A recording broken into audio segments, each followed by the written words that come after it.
Hello, everyone, and welcome back inside of Destiny, the Taken King. Nick here today with Degenerate Gaming. We're going to be doing another weapon review, and today we're going to be looking at the new Monarchy shotgun called the Burden of Proof. You can see it on my back there as I'm sitting in the puddle getting wet ass. Um, and this thing is a must-have for a for a PVE shotgun if you are looking for one. While it is not the best, um, it certainly is a must-have, unless, of course, you run something like Invective.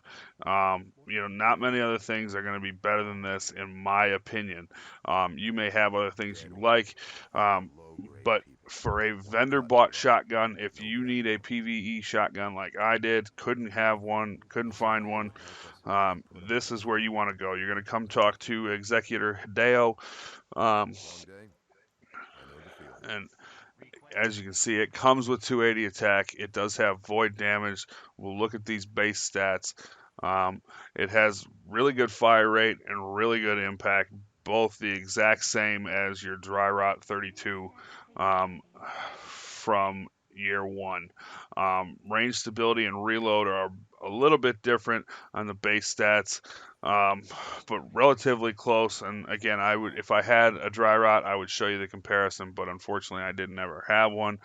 Um, your range on your Burden of Proof would be 14, stability is 27, reload is 50.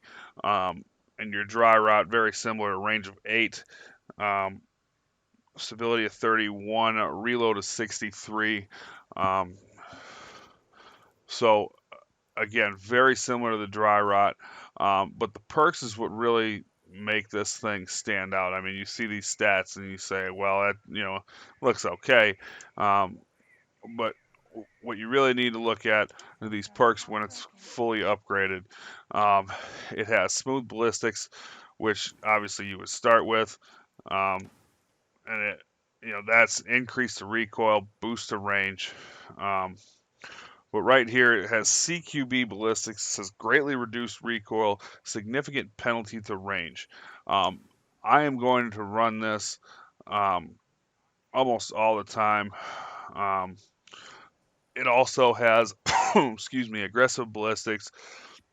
This is more predictable recoil, um, enhanced impact, penalty to range, and more recoil. Doesn't really make a whole lot of sense there. But again, you can live with this impact. Um, it's never ever going to be a one banger shotgun in the Crucible. So I would recommend going with CQB ballistics for that buff to stability. Because this thing, if you don't run CQB ballistics, and you'll see in all my footage in PvP and PvE that I wasn't running CQB ballistics, this thing can kick like a mule. So CQB ballistics is a must. Also, it has full auto, also a must-have with this weapon. Um, so if you get this out of packages and it doesn't have full auto, I would suggest putting it down, because full auto is what's gonna make this thing worth having. Um, and then for its selectable perk, it has single point sling, switch weapons faster, move quicker while aiming. Um, really not that important. Here, though, is again where this thing earns its money. It's this rifle barrel, increase the range, slower reload. We don't care about reload speed. We want that range. So essentially, you're able to, you know, secure kills with this thing from a significant range, um, with full auto and decent impact, which means you could empty um, a whole mag into an Exalted Knight's head and basically destroy his ass, from way outside of his attack range, and that's also very good. It makes this thing a little more serviceable in PvP, but again, PvE is where this thing is really going to shine. um, it also has reinforced barrel, increased range, sort of, can't even really see it up there. Reduced stability, and it's got a obviously you get your reload speed back. Never going to run this ever. Do not recommend this perk. Like I said, that is going to kick like a mule if you have that stability that low. And then final perk is Underdogs. As this weapon gains boost to range and handling when health is low. Again, not a terrible perk. Not a great one either. Um, More geared towards PVE. Um, Again, because in Crucible, usually things are happening so fast that by the time your health is low, you're usually on your way to dying anyways. Um, but again, you can't really get another stability perk here. Um, so Underdog will do. I would say for a vendor bought weapon, you can live with Underdog, given what you're really going to use this shotgun for. And again, you can use this thing in PvP in the Crucible, but it's serviceable, but it's definitely not going to be your one banger shotgun. You're going to have to, there's going to be a bit of a learning curve. You're going to have to learn how to control the recoil of this weapon, and it's going to take some time to get used to. But with that said, we'll talk about that a little bit more, and we will get into some PvE gameplay. Now, again, I want you guys to keep in mind that I am not running CQB ballistics on this. So if you're looking at this and wondering why the recoil is kicking like a damn mule, that is why. But as you can see, I am in the daily heroic story where we got to go and kill Crota's soul, kill the big rock. And this thing performed really well. There was quite a few tier 2 enemies with yellow health bars. And this thing you'll see in these clips I cut up. But this thing basically cleans shit up. I mean, it dominates. Sorry for the clips being cut up, but there's a few places where I didn't use the shotgun. I would have loved to run through the whole thing, but fortunately there's a ton of curse thrall and things of that nature that kind of require your attention and different tactics than using a shotgun. But nonetheless, this thing is just an absolute animal. I mean, 2 headshots on tier 1 enemies, or on knights, which have considerably more health than your allies. But this, you'll see in one clip here, it rips through multiple enemies. At a very fast rate of fire. It does really feel a lot like the dry rot, and rightfully so. It looks a lot like it anyway, excuse me, I should say, because all the stats are pretty much the same, and then with the perks, this thing only gets better. You can, annihilate things at range. And as you can see, full auto is absolutely a must. I mean, especially when, taking on knights.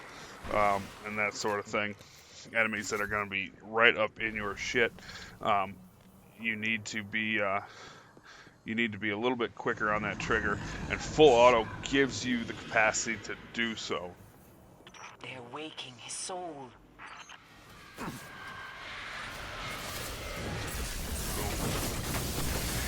Get a little super action and clear off this room and get moving here. There's quite a bit of enemies. So I thought it would be a good spot to use it rather than try and run in here with a shotgun and get killed. You can see that thing just kicks like a mule, and it seems that, in PvP, you really have to, in the Crucible, you really have to, use this thing situationally. But in most shotguns, I would say you could use situationally. But this you can use basically at all times, as long as you have the ammo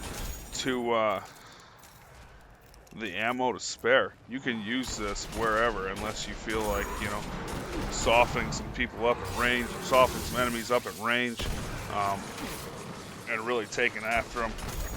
But again, this is by far the best PvE shotgun I've seen. And keep in mind, I don't have an invective to use. Once we get that, we'll be, putting a review out on it. And I'm sure there'll be, quite a few comparisons to this thing, as this is my baby right now. But you can see this thing just, mows through these yellow barred health enemies, these hollowed acolytes. I believe that's what they're called, hollowed acolytes. I mean, that thing, one shot to the head almost took him completely out.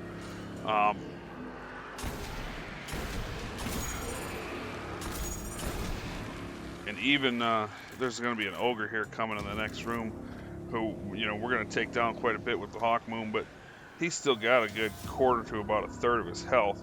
And you'll see the burden of proof just blow him away with a critical shot.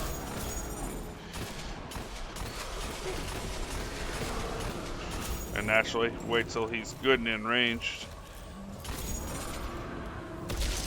Maybe he was probably closer to a fifth. Either way, for it to just annihilate him like that, that was, you know, rather easy. And we'll get into some Crucible gameplay. And again, this weapon isn't terrible for Crucible, but, you know, blink shotgunning is dead.